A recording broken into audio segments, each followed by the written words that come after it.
اللہ تعالیٰ اپنے نبیوں سے اتنی محبت فرماتا ہے کہ نبیوں کی جو چاہت ہوتی ہے اللہ تعالیٰ اسے پورا فرما دیتا ہے۔ ایک واقعہ قرآن کریم میں حضرت سیدنا ابراہیم علی نبینا وعلیہ الصلاۃ کا ہے۔ سورہ بقرہ میں حضرت ابراہیم علیہ الصلاۃ نے سمندر کے کنارے ایک لاش کو دیکھی۔ تفاسیر کی روشنی میں جب سمندر کا پانی لاش کی طرف آتا تو مچھلی اس کے جسم کو کھاتی تھی، اور پانی جب چلا جاتا تو جانور آ کے لاش کو کھاتے تھے، پھر پرندے بھی آ کر کھاتے تھے۔ تو اس کی اس حیثیت کو دیکھ کر حضرت ابراہیم علیہ السلام نے اللہ تعالیٰ سے خواہش کا اظہار فرمایا، ربی ارینی کیف تحیی الموتى، اے اللہ میں اس بات پر ایمان تو رکھتا ہوں، لیکن اے اللہ تو مجھے دکھا کہ تو مردوں کو زندہ کیسے فرمائے گا۔ تو اللہ تعالیٰ نے ارشاد فرمایا اولم تؤمن، اس کی کئی تفاسیر ڈیٹیل میں نہیں جاتا کہ اے ابراہیم کیا آپ کو اس بات پر یقین نہیں ہے؟ حضرت ابراہیم علیہ السلام نے فرمایا بلا یا اللہ بے شک میں مانتا ہوں، اور نبی چونکہ پیدائشی موحد مومن ہوتا ہے تو وہ تو اللہ پر یقین رکھتے ہی ہیں۔ انہوں نے فرمایا وَلَكِنْ لِيَطْمَئِنَّ قَلْبِي، یا اللہ میں نے یہ سوال اس لیے کیا میں دیکھوں تو مردوں کو زندہ کیسے فرماتا ہے تاکہ میرے قلب کو اطمینان ملے۔ اس پر سیدی اعلیٰ حضرت امام احمد رضا رحمۃ اللہ علیہ کی ایک بات یاد آ گئی۔ اعلیٰ حضرت امام احمد رضا رحمۃ اللہ علیہ نے فرمایا یا رسول اللہ صلی اللہ علیہ وسلم، آپ نے تو چلتے پھرتے مردوں کو زندہ فرما دیا، جن کے دلوں میں ایمان نہیں تھا، جن کے دل پتھر ہو چکے تھے ان کو زندہ فرما دیا۔ یا رسول اللہ میری ایک خواہش ہے، میں یقین تو رکھتا ہوں لیکن دل کے اطمینان کے لیے میری گزارش ہے یا رسول اللہ، دل کو ہے فکر کس طرح مردے جلاتے ہیں حضور، دل کو ہے فکر کس طرح مردے جلاتے ہیں حضور، اے میں فدا لگا کے ایک ٹھوکر اسے بتا کے یوں، یا رسول اللہ میرے دل کو ایک فکر ہے کہ آپ مردوں کو کیسے زندہ فرماتے ہیں، یا رسول اللہ کرم فرمائیے میرے دل پر ایک ٹھوکر لگا کر بتا دیجئے احمد رضا اس طرح میں مردہ دلوں کو زندہ کرتا ہوں۔ اللہ تبارک و تعالی نے ارشاد فرمایا حضرت ابراہیم علیہ السلام کی بات پر کہ ٹھیک ہے اے میرے نبی، اللہ کے خلیل ابراہیم علی نبینا علیہ السلام، فخذ اربعۃ من الطیر، آپ 4 پرندوں کو لے لیجئے، فصرہن الیک، اپنی طرف انہیں مانوس کر لے، قریب کر لے۔ اللہ تبارک و تعالی کے حکم سے سیدنا ابراہیم علیہ السلام نے 4 پرندوں کو لیا۔ اچھا تفاسیر میں اس پر بڑی تفصیلی بحث ہے۔ امام جلال الدین سیوطی شافعی رحمۃ اللہ علیہ نے الدر المنثور میں اس کو مزید تفاصیل کے ساتھ بزرگوں کے اقوال کو پیش کر دیا ہے، اسی طرح دیگر مفسرون نے بھی لکھا ہے۔ فرماتے ہیں ایک تفسیر کے مطابق، کچھ تفاسیر کے مطابق ابراہیم علیہ السلام نے 4 پرندوں کو لیا، اس میں سے ایک مور ہے، پیکوک، دوسرا مرغا ہے، تیسرا کوا ہے، چوتھا کبوتر ہے۔ ابھی 4 پرندوں کو لے لیا، 4 birds were taken، and ابراہیم علیہ السلام نے ان کو اپنے قریب کیا، اللہ کے حکم سے 4 کو ذبح فرمایا اور پر کو الگ کر دی، پھر بوٹی بوٹی کر دی، اور کچھ تفاسیر میں آیا کہ قیمہ بنا دیا۔ اب 4 پرندے، کبوتر بھی ہے، مرغ بھی ہے، کوا بھی ہے، اور مور، کوا، کبوتر، مرغ، 4 کو ذبح کیا، بوٹی بوٹی کر دی، قیمہ بنا دیا، 4 کو مکس بھی کر دیا۔ اب مور کا گوشت کوے کے ساتھ ملا ہوا ہے، کوے کا گوشت کبوتر کے ساتھ ملا ہوا ہے، کبوتر کا گوشت مرغا کے ساتھ ملا ہوا ہے، سب مکس ہو گئے، خلط ملط۔ اب اللہ تعالیٰ کا حکم، حضرت ابراہیم علیہ السلام نے ان کو اللہ کے حکم سے پہاڑوں پر تھوڑا تھوڑا رکھ دیا۔ پھر اللہ کا حکم ہوا ثم ادعوہن، اے میرے نبی ابراہیم آپ ان پرندوں کو پکاریے، یأتینک سعیا، وہ دوڑتے ہوئے آپ کے پاس آئیں۔ لیکن غور کرنے کی بات یہ ہے، تفاسیر میں یہ ہے کہ ابراہیم علیہ السلام نے چاروں پرندوں کے سر اپنے پاس رکھ لیے، گوشت کو قیمہ بنا کر مکس کر کے الگ الگ پہاڑوں میں رکھے۔ اب مجھے بتائیے یہ ہمارا سر ہے، آنکھ کدھر ہے؟ سر میں ہے یا جسم میں ہے؟ سر میں۔ کان کدھر ہے؟ سر میں ہے۔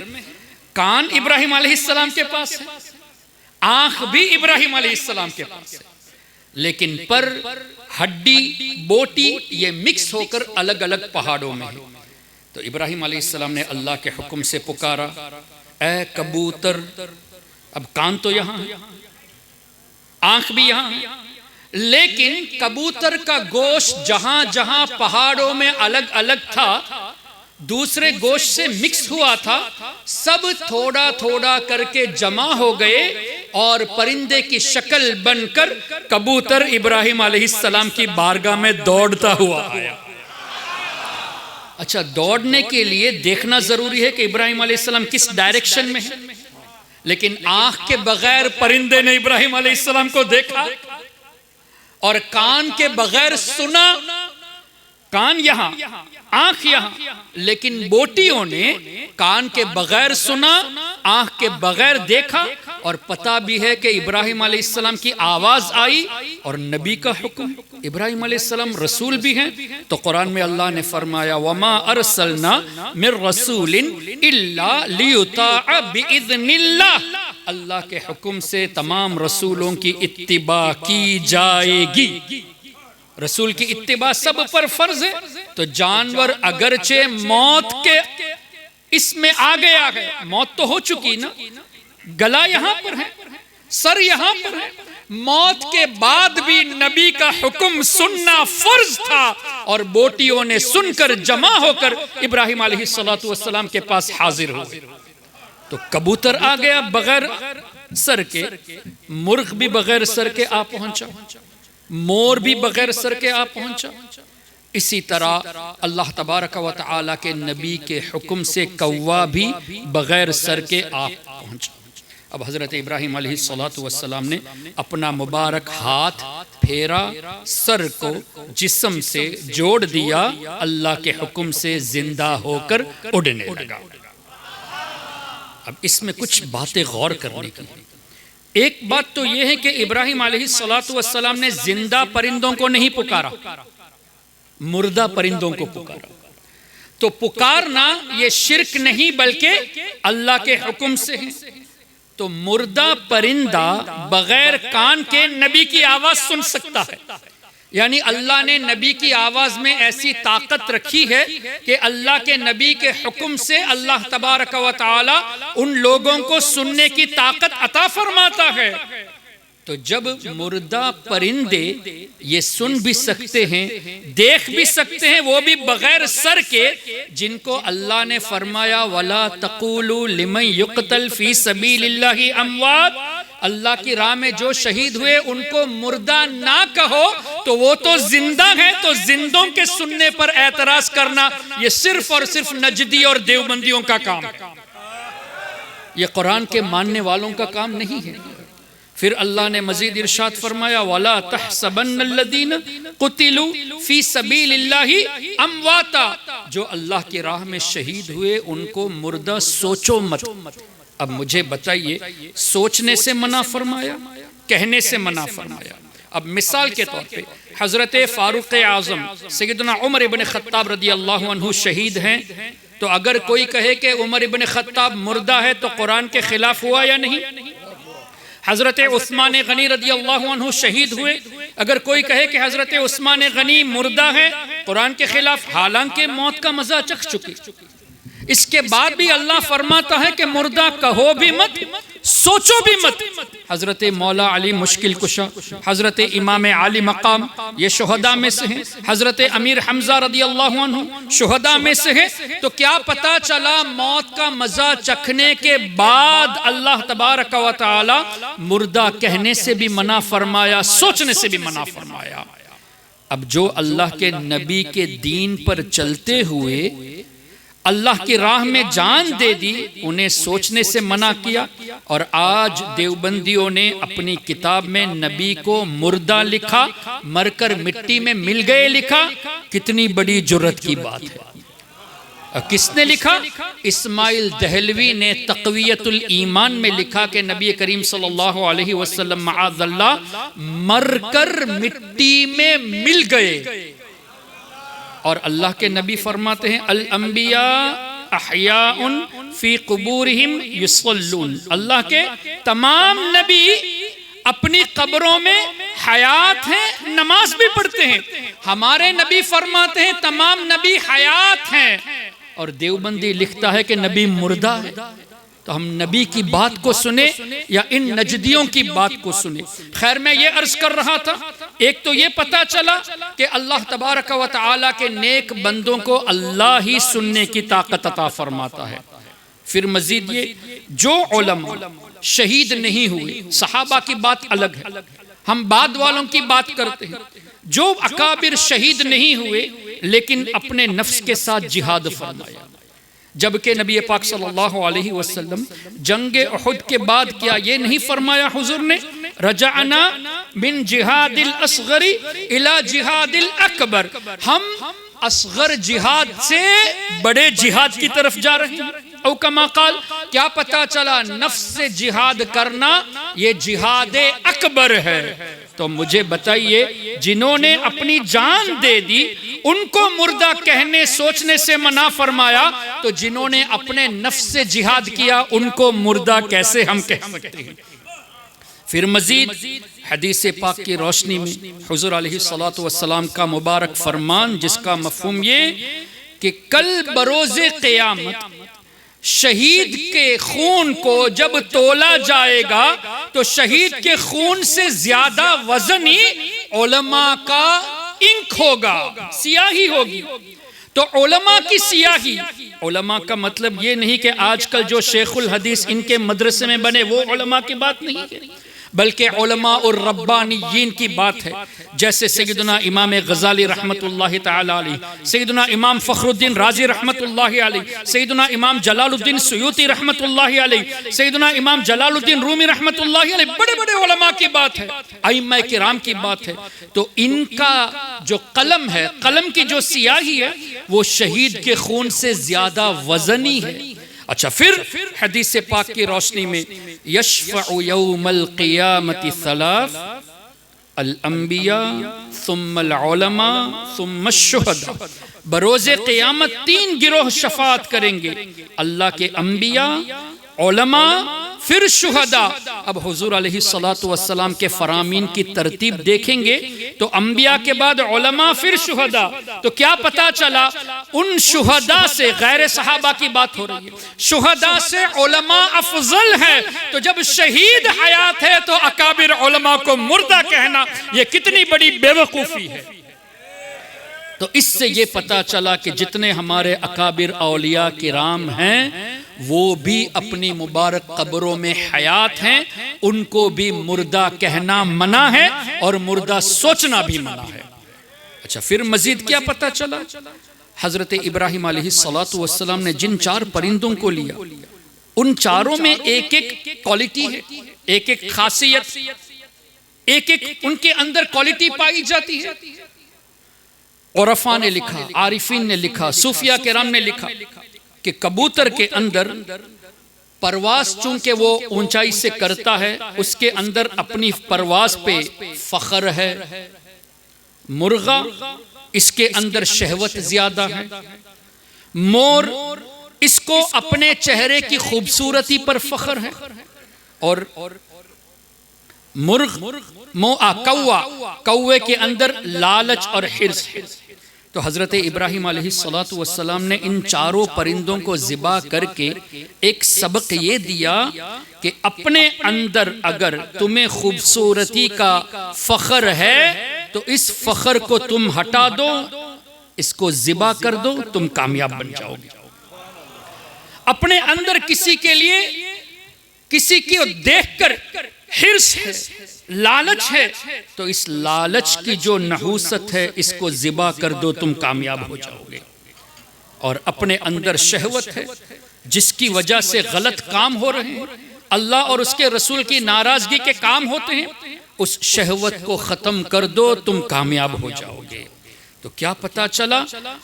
اللہ تبارک و تعالی کے نبی سیدنا ابراہیم علیہ السلام نے ان چاروں پرندوں کو ذبح کر کے ایک سبق دیا، اپنے اندر حرص ہے ختم کر دو، لالچ ختم کر دو، شہوت ختم کر دو، خوبصورتی کا فخر ہے اس کو بھی ختم کر دو، اور اونچائی عزت کا فخر ہے اس کو بھی ختم کر دو۔ تو صوفیہ فرماتے ہیں گر کوئی انسان ان اپنی چاروں خصلتوں کو دور کر دیتا ہے تو وہ منزل مقصود تک پہنچ جاتا ہے۔ اب ہمارے اکابر اولیاء نے یہی تو تعلیم عطا فرمائی ہے۔ آپ دیکھیں حضرت سیدنا غوث العظم مجبنداری، سیدنا احمد اللہ مجبنداری رحمت اللہ تعالی علیہ کی کتاب اصول سبع اور دیگر ان کی تعلیم کو دیکھیں، انہوں نے جو تحریر فرمائی ہے اس میں یہی تو ہے کہ اپنے قلب کو صاف کیا جائے، اور قلب کو صاف کرنے کا طریقہ اللہ تبارک و تعالی نے ہمیں سکھایا۔ ایک تو اس واقعے سے ہمیں پتا چلا، پھر اللہ تعالیٰ نے فرمایا قد افلح من تزکا، کامیاب وہ ہے جو پاک ہو گیا، جس نے اپنے دل کو پاک کر لیا۔ وَذَكَرَ اسْمَ رَبِّهِ فَصَلَّى، جو اللہ تبارک و تعالیٰ کا ذکر کرتا ہے اور نماز ادا کرتا ہے، تو اولیاء کرام کی خصوصیت کیا ہے؟ اپنے قلب کو تو وہ پاک رکھتے ہی ہیں، دوسروں کو بھی پاک کرتے ہیں۔ اور اولیاء کرام کس طرح پاک کرتے ہیں؟ اللہ اکبر، ایک شخص ہے جو نمازی ہے، بے شک ان الصلاۃ تنہا عن الفحشاء والمنکر، نماز برائیوں سے روکتی ہے، لیکن ہمیں یہ گارنٹی نہیں کہ ہم 10 سال پڑھیں گے نماز تو ہمارا دل صاف ہوگا، یا 20 سال نماز پڑھیں گے تو ہمارا دل پاک ہوگا۔ ممکن ہے اللہ کی رضا شامل ہو جائے تو ایک ہی نماز میں دل پاک ہو جائے، لیکن عام طور سے دیکھا جاتا ہے کہ 10 سال سے لوگ نماز پڑھتے ہیں، 20 سال سے لوگ نماز پڑھتے ہیں، دل پاک نہیں ہوتا۔ کیوں؟ اخلاص کی کمی کی وجہ سے۔ اب کیا ہوا؟ اللہ تبارک و تعالیٰ کے نیک بندے جن کے دل آلریڈی اللہ نے پاک فرما دیا ہے، ان کی وسعت، ان کی شان یہ ہوتی ہے کہ وہ اگر کسی بندے پر نظر فرما دے تو اس بندے کی تقدیر بدل جاتی ہے۔ آنن فانن اپنی ایک نظر سے دلوں کو پاک فرما دیتے ہیں۔ کیا سیدنا سرکار غوث اعظم شیخ عبد القادر جیلانی رضی اللہ عنہ کا واقعہ ہم نے نہیں سنا؟ کس طرح دل پاک کیا کرتے تھے؟ بہت مشہور واقعہ، ایک چور حضور غوث پاک رضی اللہ عنہ کے گھر میں آیا چوری کی نیت سے، اور وہاں حضرت خضر تشریف لائے کہ اے غوث پاک فلاں جگہ کے ابدال کا انتقال ہو چکا ہے، کوئی آپ فرما دیجئے کہ کس کو اپوائنٹ کیا جائے۔ تو غوث پاک نے اس گھر میں آنے والے چور کا بتایا کہ اس کو ہم نے ابدال بنا دیا ہے۔ کیا پتا چلا؟ ابدال بننے کے لیے، ولی بننے کے لیے علم ضروری ہے، کوئی جاہل اللہ کا ولی ہرگز نہیں بن سکتا۔ لیکن غوث پاک نے ایک ہی نظر میں ولی بنا دیا، مطلب ایک ہی نظر میں دل کو پاک بھی کر دیا، ایک ہی نظر میں علوم بھی عطا فرما دیے، معرفت بھی عطا فرما دی، اور ولایت کا مقام بھی غوث پاک نے اللہ کی مرضی سے ان کو عطا فرما دیا۔ تو یہ اولیاء کرام کی نظریں ایسی ہوتی ہے کہ ایک ہی نظر میں لوگوں کی تقدیروں کو بدل دیتے ہیں۔ اس پر بھی ایک واقعہ، سیدنا سرکار غوث پاک رضی اللہ تعالی عنہ کا واقعہ، ان کے سامنے ایک شخص آیا جو تاجر تھا، اور غوث پاک کی بارگاہ میں آنے سے پہلے حضرت شیخ حماد رضی اللہ تعالیٰ عنہ کی بارگاہ میں گیا اور عرض کی کہ حضرت میں سفر میں جانا چاہتا ہوں تجارت کے لیے۔ ظاہر پہلے زمانے میں تجارت کا سفر لمبا ہوتا تھا، اونٹوں میں جانوروں پر سفر کیا جاتا تھا، اور راستے میں لوٹ بھی ہوتی تھی، تو شیخ حماد رحمت اللہ علیہ، اللہ کے ولی، انہوں نے تقدیر کو دیکھ لیا اور فرما دیا کہ تم اس سفر میں اگر جاؤ گے تو مال بھی لوٹ لیا جائے گا، تمہیں قتل بھی کر دیا جائے گا۔ اب پہلی بات تو یہ سوچنی ہے کہ اللہ تعالیٰ کے ولی تقدیر کیسے دیکھ سکتے ہیں، اس پر بھی انشاءاللہ حدیث کی روشنی میں آگے میں بتاؤں گا۔ حضرت حماد رضی اللہ عنہ نے فرمایا سفر پہ مت جاؤ، اس تجارت کے سفر میں مت جاؤ، مال بھی لوٹ لیا جائے گا، قتل بھی کر دیے جاؤ گے۔ وہ تاجر پریشان ہو گئے، حضور غوث پاک سے ملاقات ہوئی، سرکار غوث پاک کی بارگاہ میں آ کر عرضی پیش کی کہ حضور اس طرح کا معاملہ ہے۔ شیخ حماد نے منع فرما دیا۔ حضور غوث پاک رضی اللہ تعالیٰ عنہ نے فرمایا کہ تم جاؤ، سفر کے لیے میری طرف سے اجازت ہے۔ اب وہ شخص جب سفر کے لیے گئے تو ظاہر تقدیر میں لکھا تھا وہی شیخ حماد نے بتایا۔ یہاں غوث پاک بھی فرماتے ہیں کہ ٹھیک ہے تم جاؤ، لیکن اللہ نے غوث پاک کو ایسی وسعت عطا فرمائی کہ لوگوں کے تقدیروں کو بدل دیتے ہیں۔ اللہ تعالیٰ کے ایسے محبوب بندے کہ ان کی دعا سے تقدیریں بدل جاتی ہے۔ تو شیخ حماد کے کہنے پر وہ تاجر نہیں گئے، پریشان ہو گئے، غوث پاک کے کہنے پر گئے۔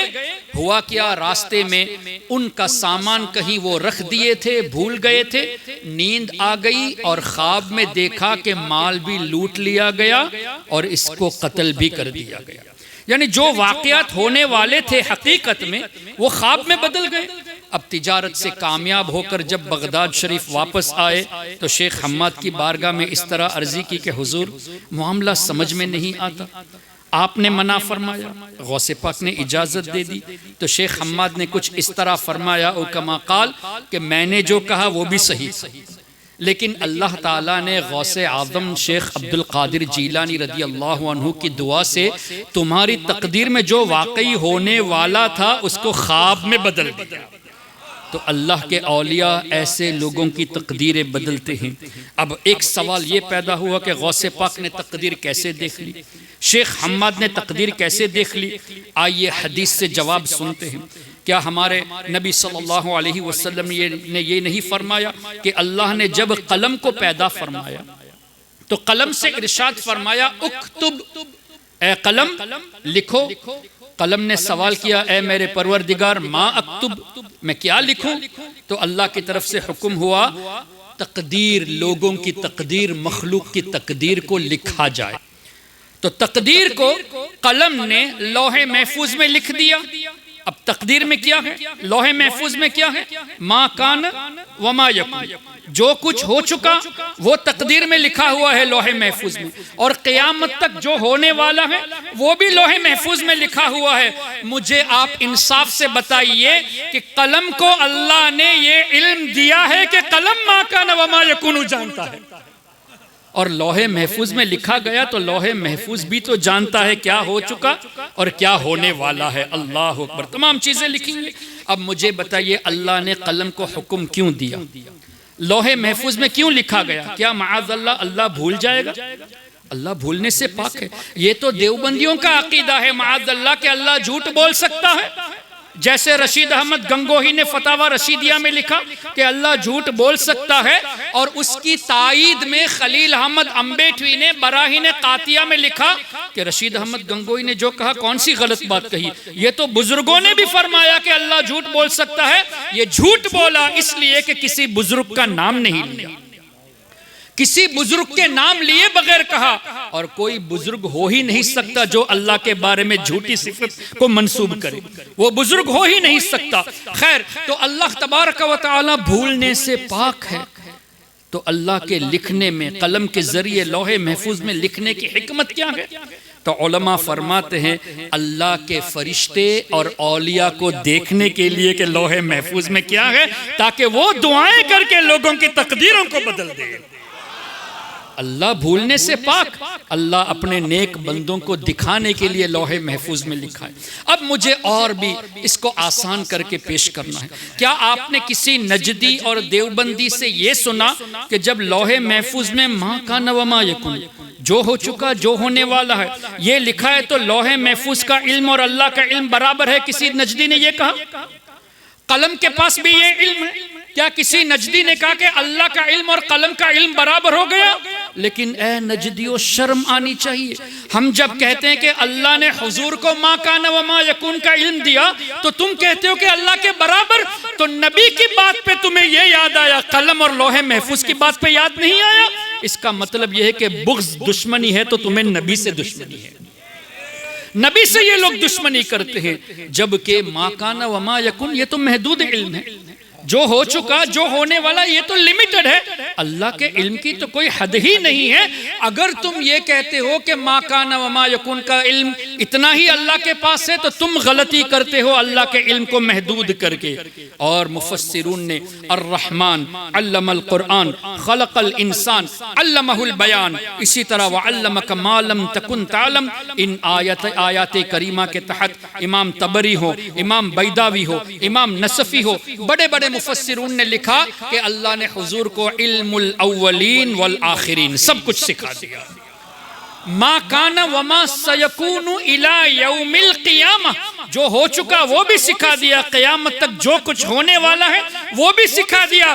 اتنا ہی نہیں میرے محترم، وضمائر القلوب، تمہارے دلوں میں کیا ہے وہ بھی حضور جانتے ہیں۔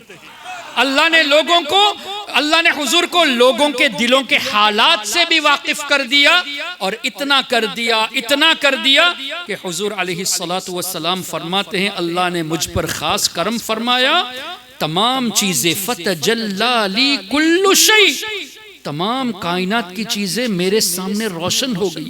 دیکھیے میں آپ سب کو دیکھ رہا ہوں لیکن میں سب کو پہچانتا نہیں، پہچاننا اور ہے، دیکھنا اور ہے۔ ہمارے آقا نے فرمایا میں نے سب دیکھ تو لیا، وعرفت، سب کو پہچان بھی لیا۔ تو کائنات کو حضور دیکھ بھی رہے ہیں، پہچان بھی رہے ہیں، تبھی تو اعلیٰ حضرت نے فرمایا سر عرش پر ہے تیری گزر، دل فرش پر ہے تیری نظر، ملکوت و ملک میں کوئی شے نہیں وہ جو تجھ پہ آیا نہیں۔ یا رسول اللہ، کائنات کی کوئی بھی چیز آپ کی نظروں سے چھپی نہیں ہے، اور چھپ بھی کیسے سکتی ہے، اور کوئی غیب کیا تم سے نہا ہو بھلا، جب نہ خدا ہی چھپا تم پہ کروڑوں درود۔ تو بتانا یہ چاہ رہا تھا کہ اللہ کے اولیاء کو تقدیر دیکھنے کے لیے اللہ تبارک و تعالی نے لوح محفوظ میں لکھ رکھا ہے، اولیاء بھی دیکھتے ہیں، فرشتے بھی دیکھتے ہیں۔ ایک اور بات، کتاب مرقوم یشہدہ المقربون، سبحان اللہ یشہدہ المقربون۔ اچھا اب اور آگے بڑھتے ہیں، سرکار غوث اعظم شیخ عبد القادر جیلانی رضی اللہ عنہ نے فرمایا وما منها شہور او دہور تمر وتنقضی الا اتالی وتخبرنی بما یأتی ویجری وتعلمنی فاقصر عن جدالی، جس کا مفہوم یہ کہ حضور غوث پاک فرماتے ہیں کوئی بھی مہینہ ایسا نہیں، کوئی بھی زمانہ ایسا نہیں جو مجھ پر آ کر اپنے مہینے میں ہونے والے واقعات کا تذکرہ نہ کرے۔ یعنی رجب کا مہینہ آنے سے پہلے میرے پاس آتا ہے، مجھ سے اجازت لیتا ہے اور بتاتا ہے کہ رجب میں یہ واقعات ہونے والے ہیں۔ شعبان کا مہینہ بھی آتا ہے اور کہتا ہے میرے اندر یہ واقعات ہونے والے ہیں۔ وَتُخْبِرُنِي بِمَا يَأْتِي وَيَجْرِي وَتُعْلِمُنِي فَأَقْصِرْ عَنْ جِدَالِي، اے لوگو مجھے معمولی مت سمجھنا، مجھ سے ڈر کے رہنا۔ اللہ اکبر۔ تو سرکار غوث پاک رضی اللہ عنہ کی بارگاہ میں مہینوں کا آنا، کوئی اگر نجدی اعتراض کرے کہ یہ کیسے ممکن ہے کہ مہینہ بتا رہا ہے، یہ کیسے ممکن ہے کہ زمانہ بتا رہا ہے، تو آپ کو جواب آسانی سے دینے کو آنا چاہیے۔ جواب یہ ہے کہ اے نجدیو، یہ تو پہلے سوچو کہ تقدیر میں سب کچھ ہے یا نہیں۔ رجب میں کیا ہونے والا ہے تقدیر میں لکھا ہوا ہے، شعبان میں کیا ہونے والا ہے لکھا ہوا ہے، آپ نے کل کیا کیا وہ بھی لکھا ہے، آج کیا کر رہے ہیں، اور یہاں اس ویلیج میں آپ کا جمع ہونا بھی تقدیر میں لکھا ہے، کل آپ کیا کریں گے وہ بھی تقدیر میں لکھا ہے۔ تو جب سب کچھ لکھا ہے تو مہینوں کو آ کر بتانے کی ضرورت نہیں، غوث پاک تو پہلے سے ہی جانتے ہیں، وہ تو پہلے سے ہی دیکھ رہے ہیں تو پتہ یہ چلتا ہے کہ مہینہ بھی اپنے کو غوث پاک سے فیضیاب ہونے کے لیے، شرف حاصل کرنے کے لیے آتا ہے۔ غوث پاک آپ تو جانتے ہیں، میں بھی برکت کے لیے بتا دیتا ہوں۔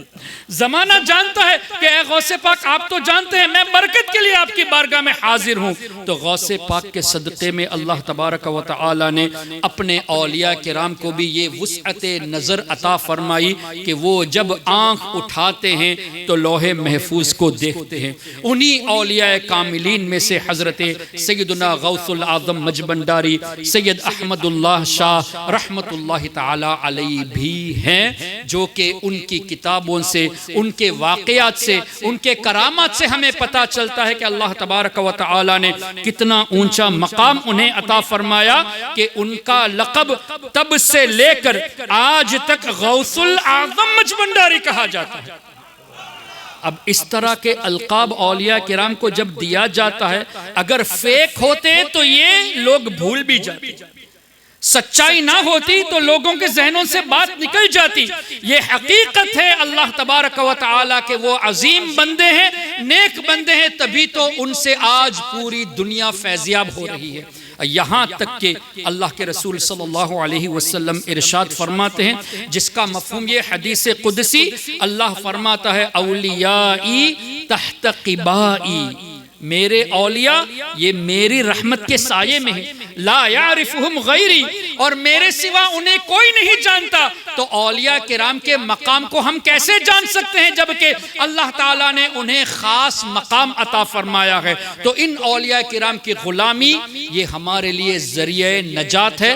اس پر بھی قرآن کریم شاہد ہے۔ کیا اللہ نے نہیں فرمایا وَاتَّبِعْ سَبِيلَ مَنْ أَنَابَ إِلَيَّ، جو میرے راستے پر ہیں ان کی اتباع کرو۔ اتبع کا لفظ اللہ نے اتباع کرنے کا حکم دیا، یعنی اولیاء کرام کی اتباع کرنا یہ ہمارے لیے ضروری ہے۔ پھر اللہ نے یہ بھی فرمایا یا ایھا الذین آمنوا اتقوا اللہ وکونوا مع الصادقین، تقوی حاصل کرو اے مومنو اور سچوں کے ساتھ ہو جاؤ۔ اس پر علماء فرماتے ہیں کہ یہ صرف اتنا نہیں کہ سچوں کے ساتھ ان کی دنیاوی زندگی میں ساتھ رہے، بلکہ دنیا تو ٹیمپرری ورلڈ ہے، وہ پرماننٹ ورلڈ کی طرف چلے گئے، اللہ کا قرب زیادہ حاصل ہو گیا، وصال کے بعد بھی ان سے قربت رکھنے کا اللہ تبارک و تعالیٰ کے ارشاد سے پتہ چلتا ہے۔ پھر حدیث کی روشنی میں کیا آپ نے یہ نہیں سنا کہ سلام کرو، سلام کرنے سے محبت بڑھتی ہے؟ حدیث کا مفہوم ہے سلام کیا کرو، سلام سے محبت بڑھتی ہے۔ اور حدیث میں یہ بھی ہے نا کہ کوئی اگر سلام کرے تو بہتر طریقے سے جواب دو، جیسے السلام علیکم میں نے کہا تو بہتر جواب کیا ہے؟ وعلیکم السلام ورحمت اللہ۔ اگر میں نے کہا السلام علیکم ورحمت اللہ، بہتر جواب کیا ہے؟ وعلیکم السلام ورحمت اللہ وبرکاتہ۔ تو ہمیں حکم دیا گیا کہ بہتر طریقے سے جواب دو۔ پھر دوسری حکمت یہ بتائی محبت بڑھتی ہے، میں آپ کو سلام کروں، آپ مجھے سلام کریں، محبت بڑھتی ہے۔ آپ اولیاء کرام کو سلام کریں گے تو ان کی محبت بھی ہمیں ملے گی۔ اور اولیاء کرام جب سلام کا جواب بہتر انداز سے دیں گے تو مجھے بتائیے اللہ کا قرب حاصل کرنے کے بعد دنیا مومن کے لیے قید خانہ ہے، قید خانے سے آزاد ہونے کے بعد جب وہ اللہ کے مزید قریب ہو کر وعلیکم السلام تم پر سلامتی نازل ہو اور اللہ کی رحمت نازل ہو، مجھے بتائیے انتقال کے بعد اولیاء سلامتی کی دعا دیتے ہیں۔ اور سلامتی کی دعا کا مطلب کیا ہے؟ تمہاری دنیا بھی سنور جائے، آخرت بھی سنور جائے۔ تو سلام سے بڑھ کر کوئی بڑی چیز نہیں۔ اولیاء کرام جب سلامتی کی دعا دے سکتے ہیں تو اولاد اللہ سے دلا دینا، روزی دلا دینا، صحت دلا دینا، یہ اولیاء کرام کے لیے کوئی بڑی بات نہیں ہے۔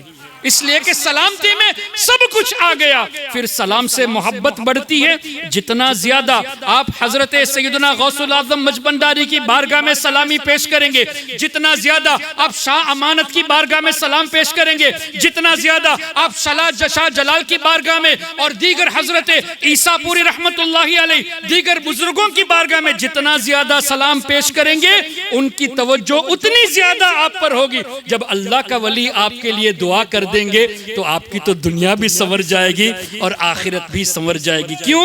یہ بھی قرآن کریم کی روشنی میں ہے۔ اللہ تبارک و تعالیٰ کے نبی سیدنا یوسف علی نبینا و علیہ الصلاۃ والسلام نبی ہے نا، تو نبی سے بڑھ کر کوئی صالح ہو سکتا ہے؟ نبی تو پیدائشی مومن ہوتا ہے، اور نبی ہمیشہ نبی، دنیا میں نبی، قبر شریف میں بھی نبی، آخرت میں بھی نبی، جنت میں بھی نبی۔ نبی ہمیشہ نبی رہتا ہے، تو اس کا مطلب نبی تو دنیا سے ایمان کی حالت ہی میں جائیں گے، بلکہ ان کے توسل سے ہمارا ایمان سلامت رہے گا۔ لیکن آپ نے قرآن کریم میں کیا یہ نہیں دیکھا؟ حضرت یوسف علیہ السلام نے دعا فرمائی، توفنی مسلمن والحقنی بالصالحین، اے اللہ تو مجھے مسلمان کی حیثیت سے موت عطا فرما اور صالحین کے ساتھ مجھے ملا دے۔ اب وہ تو صالح، نبی سے بڑھ کر صالح کون؟ اور نبی ہمیشہ مومن۔ کیا پتا چلا قرآن کریم میں حضرت یوسف علیہ السلام کی دعا کو رکھ کر اللہ نے ہمیں یہ تعلیم دی کہ حضرت یوسف کے قول پر عمل کرو، اس لیے کہ یہ تمہارے لیے ہے۔ نبی تو ہمیشہ نبی ہے، آپ اپنے ایمان کی فکر کیا کرو، ایمان والی زندگی، ایمان والی موت مانگو، اور ساتھ ہی ساتھ اولیاء کے ساتھ حشر کی دعا بھی مانگو۔ تو قرآن کریم کی روشنی میں اولیاء کے ساتھ حشر کی ہم جب دعا مانگتے ہیں تو کیا پتا چلا اولیاء کے ساتھ دنیا میں رہیں گے تو بروز قیامت انہی کے ساتھ ہمارا حشر ہوگا۔ تبھی تو کیا نبی پاک صلی اللہ علیہ وسلم کا ارشاد ہم نے نہیں سنا؟ حضور علیہ السلام اس طرح فرماتے ہیں کہ ایک جماعت میدان محشر میں ان کے چہرے ایسے تر و تازہ ہوں گے کہ انبیاء اور شہداء بھی رشک کریں گے کہ یہ کون جماعت ہے۔ اس کا مطلب یہ نہیں کہ انبیاء نہیں جانتے وہ کون ہے، انبیاء جانتے ہیں، ہمیں جواب سکھانے کے لیے۔ بعض روایتیں ایسی ہوتی ہیں بظاہر یہ لگتا ہے کہ سوال کیا جاتا ہے، لیکن وہ سوال ہمارے لیے کیا جاتا ہے تاکہ ہم کو جواب ملے۔ تو فرماتے ہیں وہ اللہ کے نیک بندوں کی جماعت ہوگی جن کے چہرے تر و تازہ ہوں گے، اور حضور حدیث میں یہ الفاظ بھی ہے کہ یہ ایسے لوگ ہیں کہ جن کے ذریعے اللہ لوگوں کی حاجتوں کو پورا فرماتا ہے۔ تو اولیاء کے ذریعے حاجت کا پورا ہونا یہ حدیث شریف سے ثابت ہے۔ پھر مزید نبی پاک صلی اللہ علیہ وسلم نے ارشاد فرمایا، حدیث پاک کا مفہوم کہ اللہ تعالیٰ کے کچھ ایسے بندے ہیں جن کو اللہ نے خاص فرما لیا۔ کس لیے؟ لوگوں کی حاجت روائی کے لیے۔ لوگ اپنی پریشانیاں، حاجتوں کو لے کر اس ولی کی بارگاہ میں جاتے ہیں اور وہ ولی اللہ سے دعا کر کے ان کی حاجتوں کو پورا فرما دیتے ہیں۔ تو اللہ کے اولیاء کو اللہ نے بنایا ہی اسی لیے کہ وہ ہماری حاجتوں کو پوری کرے۔ تو دنیاوی حاجت بھی پوری کرتے ہیں، ہماری آخرت کے لیے بھی وہ سامان تیار کر رہے ہیں۔ یہی وجہ ہے کہ آپ بزرگان دین کے اقوال دیکھیں گے، سرکار سیدنا غوث اعظم کے اقوال دیکھ لیجئے، سیدنا احمد کبیر رفاعی، سیدنا امام ابو الحسن شاذلی، سیدنا خواجہ غریب نواز، تمام اولیاء کو دیکھ لیجئے، انہی کے نقش قدم پر چلتے ہوئے حضرت سید احمد اللہ شاہ غوث الاعظم مجبنداری رضی اللہ تعالیٰ عنہ نے بھی اصول 7 اور دیگر اپنی کتابوں کی شکل میں ہمارے دلوں کو پاک کرنے کے ذرائع بتائے، اور ان کے نقش قدم پر چلتے ہوئے آج آپ کے سامنے رہبر شریعت، پیر طریقت حضرت سید امداد اللہ شاہ صاحب قبلہ اس پر محنت کر رہے ہیں، اور ان کے صاحبزادے اس کام کو اور فروغ دینے کی کوششیں کر رہے ہیں۔ یہ آپ کے لیے اللہ کی بہت بڑی نعمت کہ بزرگوں کی تعلیمات کو عام کر رہے ہیں۔ کس کے لیے؟ ان کے دل تو پاک ہے، آپ کے لیے کر رہے ہیں، قوم کے لیے کر رہے ہیں۔ ان کے دلوں کو اللہ تعالیٰ نے ماشاءاللہ پاک فرما دیا ہے، یہ محنتیں آپ کے لیے کر رہے ہیں۔ اور ہم نے یہ بھی دیکھا، ہم نے سنا، آج بھی حضرت سید عرفان الحق شاہ صاحب سے ہماری ڈسکشن ہوئی، الحمدللہ جان کر بہت خوشی ہوئی کہ سیدنا غوث الاعظم مجبنداری کے مشن کو آگے بڑھانے کے لیے ہر طریقے سے یہ لوگ کوشاں ہیں، اس طرح کہ آپ کو دنیاوی علوم بھی عطا کرتے ہیں، دینی علوم بھی عطا کرتے ہیں، آپ کو ریسرچ کرنے کا موقع بھی دیتے ہیں، ہر طریقے سے آپ کو اولیاء کرام کی شان کو پہچاننے کے لیے ذرائع مہیا کرتے ہیں۔ یہ معمولی بات نہیں ہے، یہ ہماری دنیا اور آخرت کے لیے نجات کا ذریعہ سامان کر رہے ہیں۔ اس لیے ان لوگوں کی حاضری آپ اللہ تبارک و تعالیٰ کی نعمت سمجھے اور ان کی تعلیمات پر ضرور عمل کرنے کی کوشش کرے۔ جو کتابیں یہ آپ کے سامنے پیش کرتے ہیں، جو تعلیمات آپ آپ کے لیے پیش کرتے ہیں۔ جو اوراد و وظائف آپ کو یہ دیتے ہیں وہ اس لیے دیتے ہیں کہ ان وظائف کے ذریعے ہمارے قلوب پاک ہو جائے، کیونکہ ہر آدمی نماز کے بعد ہر دعا کا ورد نہیں کرتا۔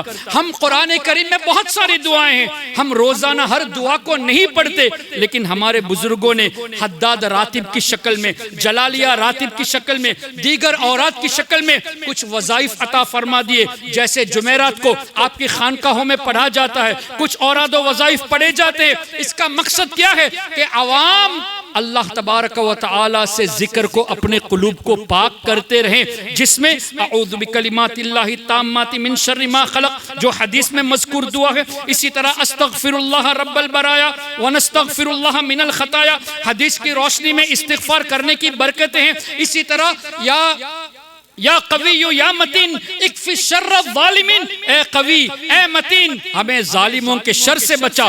اللہم یا ذا الجلال والاکرام امتنا علی دین الاسلام، اے اللہ ہمیں ایمان والی موت نصیب فرما، اسلام کے ساتھ موت نصیب فرما۔ یہ دعائیں بزرگان دین نے ہمیں اس لیے دی ہے کہ کم سے کم ہفتے میں ایک مرتبہ ایسی مجالس میں آ کر ان دعاؤں کو سیکھیں اور اس کو روزانہ پریکٹس میں لائیے۔ یہی تو مقصد ہمارے بزرگوں کی تعلیمات کا ہے کہ یہ آپ لوگوں کے دلوں کو پاک کرنے کی کوششیں کر رہے ہیں۔ آپ جتنا آگے بڑھیں گے، جتنا ادب ان کا کریں گے، جتنا خلوص کے ساتھ ان کی بارگاہ میں آئیں گے، اتنا آپ کو زیادہ فیض اللہ تبارک و تعالی ان کا عطا فرمائے گا، اور اس کے ذریعے انشاءاللہ ہم دیکھیں گے کہ کس طرح ہمارے قلوب منور ہو جاتے ہیں۔ جب قلوب منور ہو جائیں گے، دل ذکر اللہ سے پاک ہو جائے گا، تو ہمارا مرتبہ بھی انشاءاللہ اللہ تعالی بزرگوں کے صدقے میں اونچا فرمائے گا۔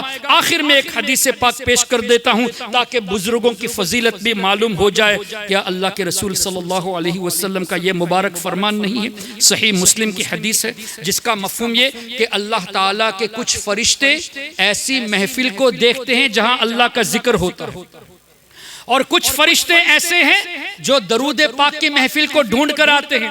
اب مجھے بتائیے، اس محفل میں قرآن کریم کی تلاوت ہوئی، اللہ کا ذکر ہو رہا ہے، اور اسی طرح نبی پاک صلی اللہ علیہ وسلم پر درود و سلام پڑھا گیا، تو اب حدیث کی روشنی میں یہاں فرشتے موجود ہیں۔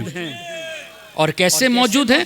حدیث کی روشنی میں وہ فرشتے جب آتے ہیں، دیکھتے ہیں کہ ذکر اللہ کی محفل ہے، تو دوسرے فرشتوں کو بلاتے ہیں، آؤ آؤ، جس جگہ کو ہم تلاش کر رہے تھے وہ جگہ یہاں مل گئی ہے۔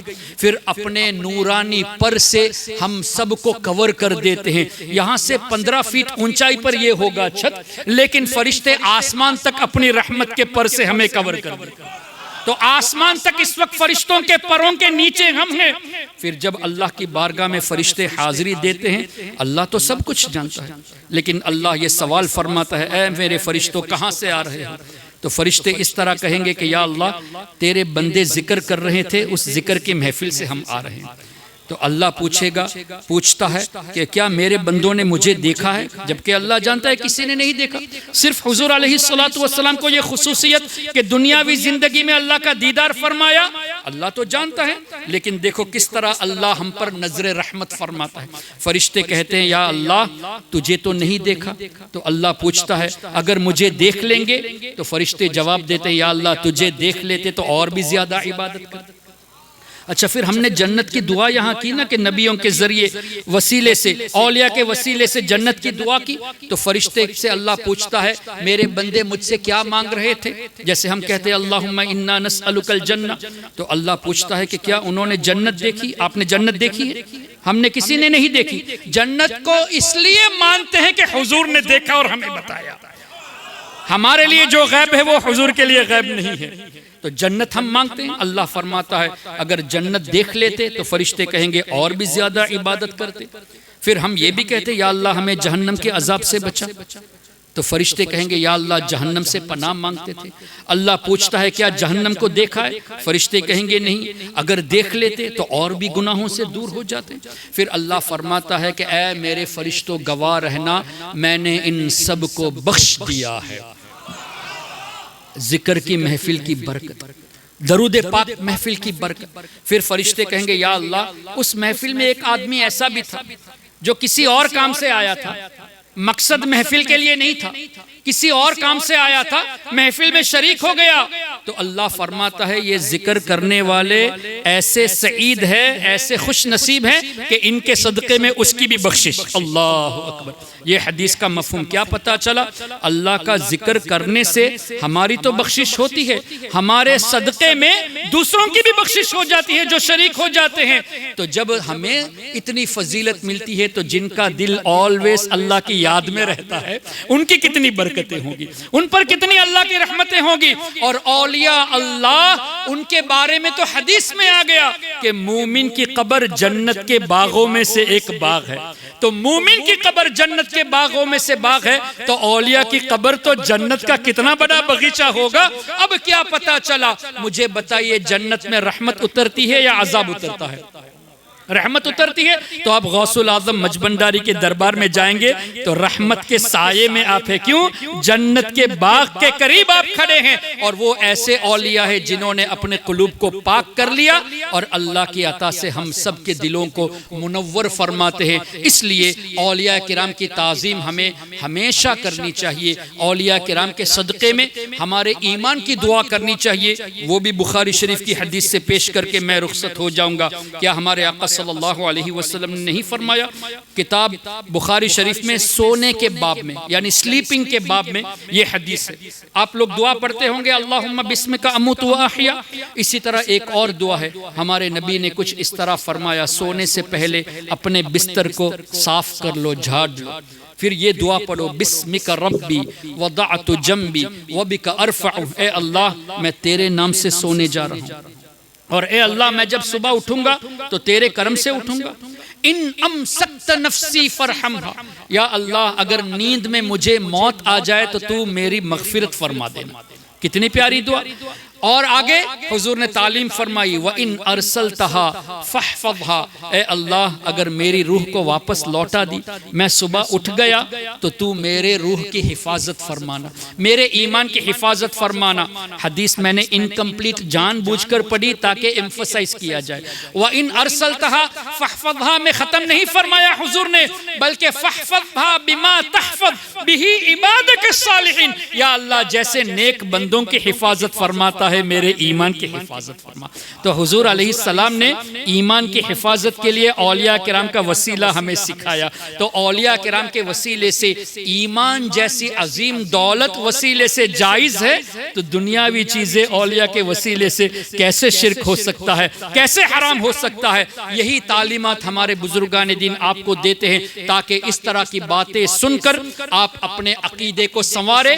اس لیے کہ آج دور ایسا ہے، میڈیا کے ذریعے نجدیت بڑھتی جا رہی ہے، دیوبندیت بڑھتی جا رہی ہے، غیر مقلدین بڑھتے جا رہے ہیں، قادیانی شیعیت یہ بڑھتی جا رہی ہے۔